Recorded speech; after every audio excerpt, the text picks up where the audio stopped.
देखिए मेरा पूरा काम भाई फाइनल हो गया। इस छोटे से ब्लॉग में आपका स्वागत है सभी लोगों का।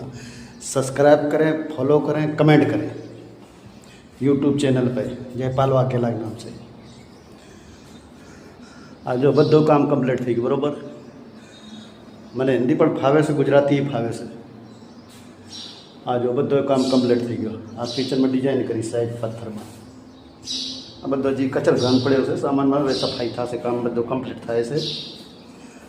અને કોઈને કામ પણ કરાવવું હોય તો યુટ્યુબ ચેનલમાં સબસ્ક્રાઈબ કરીને મને કમેન્ટ કરે કે આપણે કામ કરવાનું છે। આ માથે છત છે, લોખંડની સીડી જાય છે માથે છત તે કમ્પ્લીટ થઈ, બધું કમ્પ્લીટ છે। ખાલી આંગણો જ બાકી છે। 2 દિવસનું કામ છે।